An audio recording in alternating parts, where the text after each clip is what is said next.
Okay, I'm going to try and keep, collect a couple spares here. This is the electric service panel.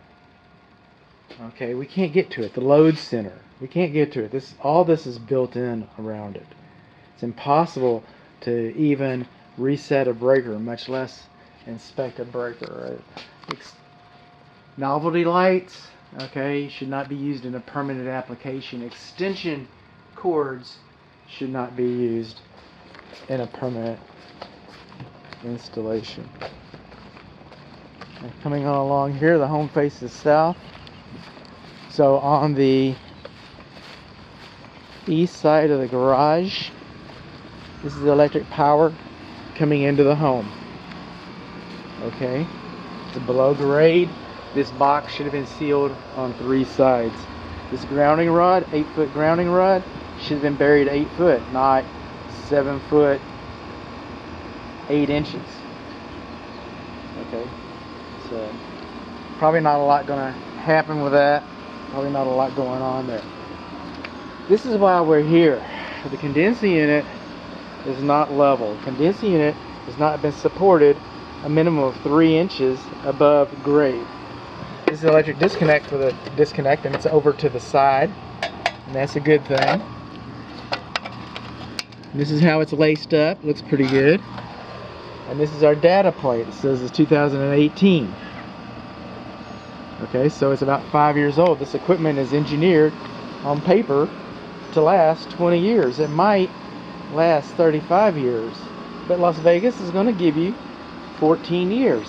It's 5 years old, so it's still a young man, okay, or a young woman. So, but it's got problems, so it's a man. So coming over here is 2008 model number. Okay, 60. It's a 5-ton. Coming over here, it's supposed to have a 50 amp fuse. We can't tell. You just saw the electric service panel. You saw the load center. We can't tell. Okay, we don't know if it's fused properly or not. It's a possibility because of the vintage of this. So it's newer. The newer stuff is more energy efficient.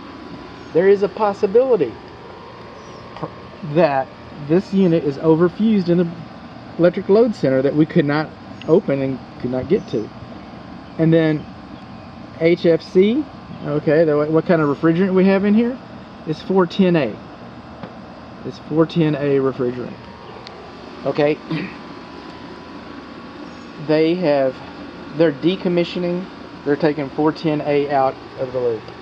It's going to take a couple years for it to move through, just like it did for 410A, for R22. R22's out of the loop.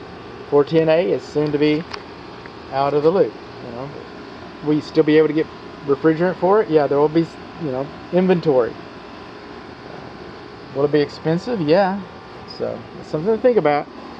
Now looking down inside of here, what else can I ascertain from this? Nothing much. Okay, we got a high pressure switch. Okay, it's good to know. Okay, our refrigerant piping since 2015. This was manufactured in 2018. I don't know when it was installed. Since 2015, that's the wrong type of insulation. That's the wrong type of insulation on our refrigerant line piping.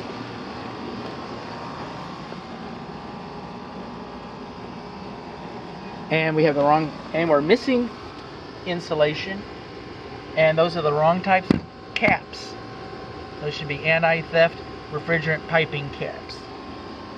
And our coils are dirty. Our coils are dirty.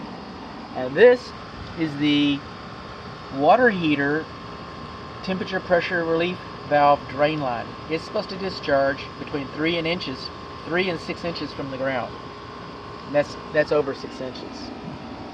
So that goes into a future video. This goes to a video from the past.